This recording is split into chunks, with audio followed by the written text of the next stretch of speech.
นโซเชียลแชร์คลิปรถยนต์คันหนึ่งที่พยายามขับออกจากพื้นที่ที่มีฟางแต่ออกไม่ได้สุดท้ายเกิดไฟไหม้เสียหายเกือบทั้งคันชัวร์เหรอเรื่องนี้ถ้าจริงก็น่าตกใจและควรรีบบอกเตือนกันครับแต่ก่อนจะแชร์ต่อต้องเช็คให้ถูกชัวร์ศูนย์ชัวร์ก่อนแชร์สำนักข่าวไทยอสมทเดินทางไปสอบถามกับนักทดสอบและผู้เชี่ยวชาญเทคโนโลยียานยนต์ครับการพยายามขับรถเคลื่อนออกจากพื้นที่ที่มีฟางทำให้เกิดไฟไหม้รถยนต์ได้จริงเหรอครับเกิดขึ้นได้จริงครับถ้าดูจากคลิปจะเห็นว่าทุกรอบที่ล้อหมุนเนี่ยจะเป็นการตะกุยเศษฟางเล็กๆให้ฟุ้งกระจายไปทั่วเลยเพราะฉะนั้นเนี่ยก็มีโอกาสที่ตัวเศษฟางที่เป็นขุยเล็กๆเนี่ยจะไปโดนท่อไอเสียแล้วก็แย่กว่านั้นคือไปโดนแคตาลิติกแล้วก็เกิดการติดไฟเป็นละอองเล็กๆแล้วก็มีลมจากพัดลมหน้าเครื่องเป่าโหมไฟที่เป็นละอองเล็กๆไปติดกับฟางก้อนใหญ่ที่อยู่บนพื้นความร้อนจากท่อไอเสียหรือแคตาลิติกสามารถจะทำให้เศษฟางติดไฟได้เลยเหรอครับความร้อนที่เราเห็นจากหน้าเครื่องยนต์จากชิ้นส่วนจากหม้อน้ำจริงๆแล้วเนี่ยเป็นความร้อนแค่จุดเล็กๆแค่นั้นเองแต่ส่วนที่ร้อนมากๆของตัวรถเนี่ยก็คือท่อไอเสียชิ้นส่วนจากเครื่องยนต์เวลาปล่อยไอเสียออกมาผ่านท่อไอเสียเนี่ยจะเกิดความร้อนระดับหนึ่งแต่จุดที่ร้อน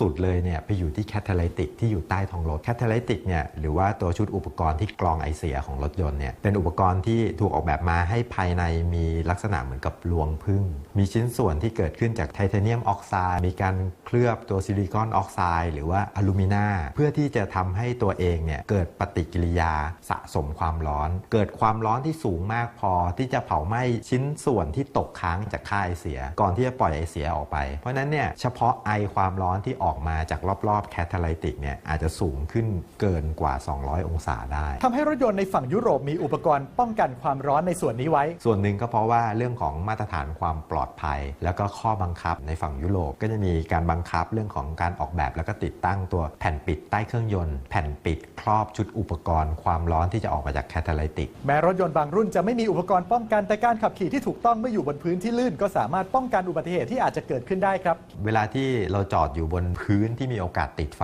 ได้เมื่อเราเริ่มเคลื่อนที่แล้วคิดว่าออกไม่ได้อย่างแรกเลยก็คือหาทางทำให้ตัวล้อมีความฝืดการที่ตัวล้อมีความฝืดเพิ่มมากขึ้นจะทำให้เราไม่ต้องเร่งเครื่องยนต์เพิ่มมากขึ้นทำให้โอกาสเกิดความร้อนสูงแล้วก็สะสมจนจะไปติดไฟบนพื้นที่เราจอดอยู่เนี่ยลดลงถ้ากรณีเราเริ่มติดเครื่องแล้วเรารู้สึกว่าไอความร้อนจากตัวรถเริ่มสูงควรหาน้ำราดในพื้นที่เราจอดรถให้เกิดความชื้นในระดับที่ไม่สามารถติดไฟได้รวมถึงการจอดรถในที่ปลอดภัยด้วยถึงแม้ไม่เป็นกองฟางใหญ่ขนาดนี้การไปจอดอยู่บนพื้นที่ที่เป็นหญ้าแห้งหรือเป็นกิ่งหญ้าสูงขึ้นมาถึงท่อไอเสียก็เป็นจุดที่ไม่ควรจอดส่วนที่2อยากให้สังเกตว่าพื้นที่เราจอดนั้นเนี่ยมีโอกาสติดไฟได้หรือเปล่ามีสารเคมีอยู่บนพื้นหรือเปล่าเพราะว่ากลุ่มของน้ำมันเชื้อเพลิงหรือว่าสารระเหยหลายประเภทเนี่ยสามารถติดไฟได้ด้วยไอความร้อนดังนั้นสรุปแล้วเรื่องนี้เป็นยังไงครับสำหรับคลิปนี้ด้วยพื้นที่ลื่นเป็นฟางเพราะนั้นจริงครับการเร่งแบบนี้ทำให้เกิดการติดไฟได้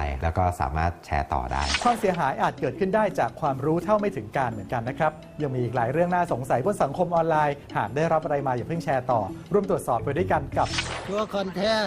ร์ต้องคิดให้ดีก่อนสนับสนุนโดยกองทุนพัฒนาสื่อปลอดภัยและสร้างสรรค์